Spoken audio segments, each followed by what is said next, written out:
जय हिंद दोस्तों। आज हम इस वीडियो में जानेंगे कि एमपी सेट का फॉर्म घर बैठे अपने मोबाइल या लैपटॉप पर कैसे भरें।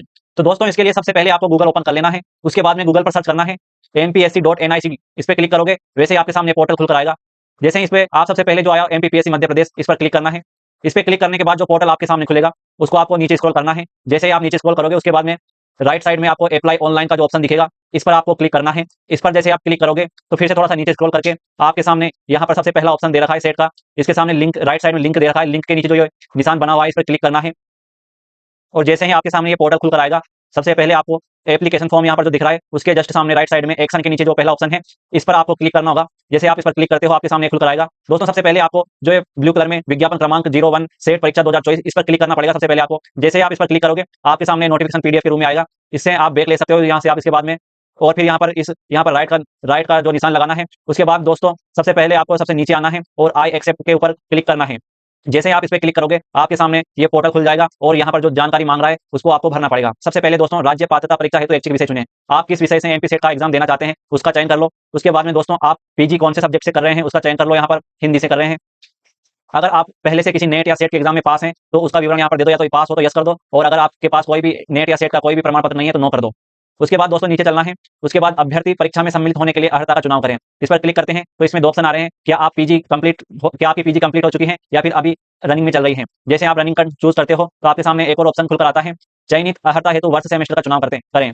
आप कौन से सेमेस्टर में हो, एमए या एमएससी के, पीजी के कौन से सेमेस्टर में उसका आप चुनाव कर लो। अगर आप चतुर्थ सेमेस्टर में हो तो इसका चतुर्थ सेमेस्टर पर क्लिक करो। उसके बाद में दोस्तों क्या अभ्यर्थी पीएचडी उपाधि धारक हैं, क्या आपने पीएचडी कर रखी है, अगर कर रखी है तो यस करो, अगर नहीं कर रखी तो नो का विकल्प चुन लेना। उसके बाद में दोस्तों आपको नीचे आना है। यहाँ पर मांग रहा है अभ्यर्थी का नाम, तो अभ्यर्थी का नाम डाल देंगे सबसे पहले हम। उसके बाद में अभ्यर्थी का मध्य नाम भरने की जरूरत नहीं है, डायरेक्ट आपको अपनी सर नेम डाल देना इसमें। उसके बाद में अपना आप मेल हो या फीमेल इस पर चूज कर लेना। इसके बाद में दोस्तों आप अपनी डेट ऑफ बर्थ डाल देना, सही से फिल कर दे। उसके बाद में दोस्तों आपको नीचे अपने पिता का नाम भरना है, फिर आपको अपनी माता का नाम भी भरना है। फिर आपको नीचे आना है दोस्तों, इसमें आपके विवाह के संबंधित जानकारी मांग रहा है। अगर आप विवाहित हैं तो यस करो, अगर नहीं है तो नो कर दो। उसके बाद में आप नीचे आइए, क्या अभ्यर्थी मध्य प्रदेश का मूल निवासी है, अगर आप मध्य प्रदेश के हो तो यस करो, नहीं हो तो नो कर देना। उसके बाद में आप कौन सी कैटेगरी में आते हो उस कैटेगरी का चुनाव करो। उसके बाद में आप क्या अभ्यर्थी क्रीमी लेयर में आते हैं, यानी कि आप संपर्क वर्ग से हो, तो अगर हो तो यस कर दो, अगर नहीं हो तो नो कर दो।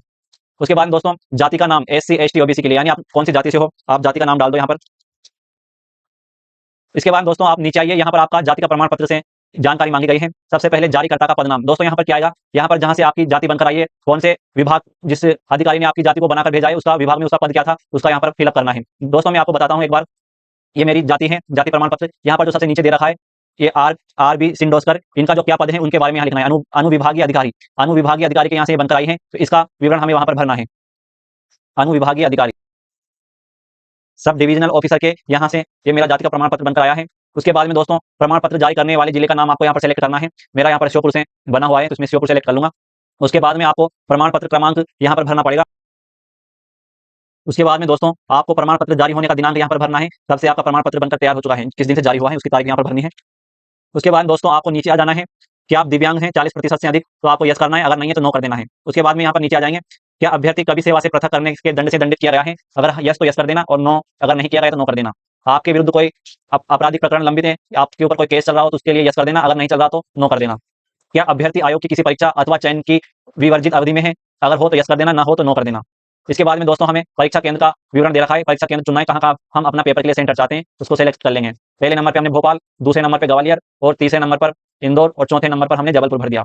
उसके बाद में दोस्तों हमें यहाँ पर अपने क्वालिफिकेशन का डाटा भरना है।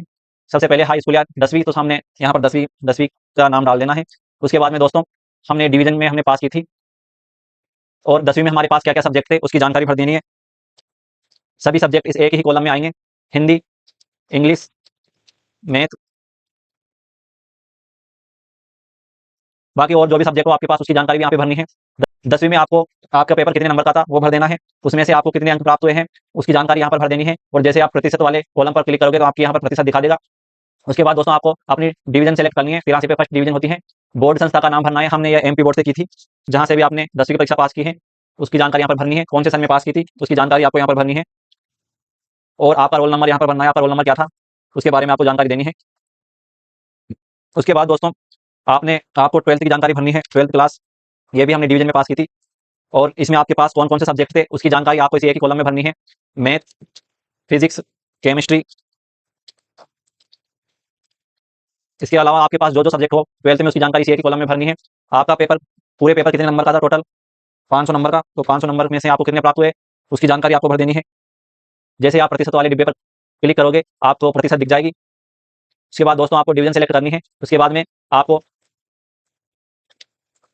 जहाँ से आपने अपनी परीक्षा पास की थी उस संस्था का नाम, उस बोर्ड कहाँ से, कौन से स्टेट से आपने पास की थी उसकी जानकारी भरनी है, और कौन सी ईयर में पास की थी इसकी जानकारी भरनी है। इसमें आपका रोल नंबर भरना है। इस कॉलम में दोस्तों आपको अपनी यूजी के बारे में जानकारी भरनी है। अगर आपने बीए किया है तो बीए भर दो।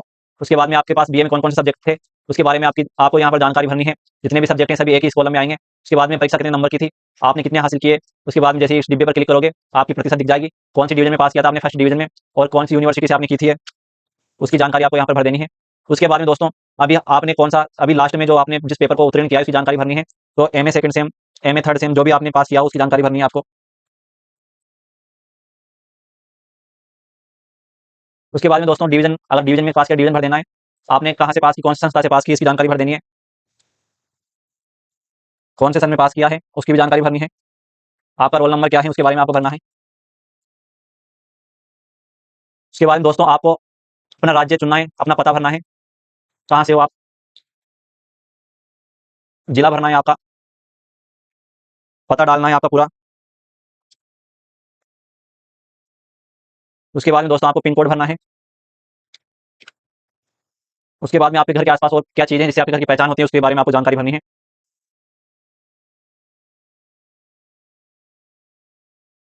क्या आपका वर्तमान पता और स्थायी पता समान है तो इस पर क्लिक कर देना है, ऑटोमेटिक आपकी जानकारी भर जाएगी। यहाँ पर दोस्तों आपको एक फोटो भरनी है जो जेपीजी में होनी चाहिए और जिसकी अधिकतम जो कैपेसिटी है 100 KB तक का इसमें लगेगा। सबसे पहले अपना फोटो चूज कर लेना है। उसके बाद में आपको अपने साइन का फोटो यहाँ पर डालना है।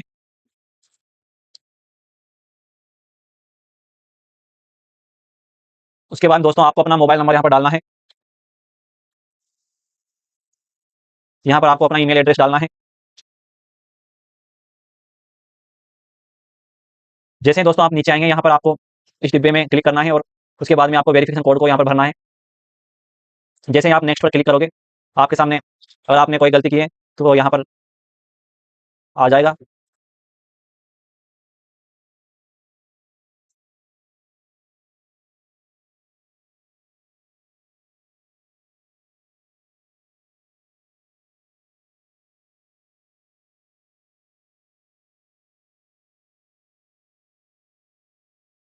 उसके बाद दोस्तों आपके सामने एक बार चेक करने के लिए जानकारी आएगी कहीं आपने कोई मिस्टेक तो नहीं की।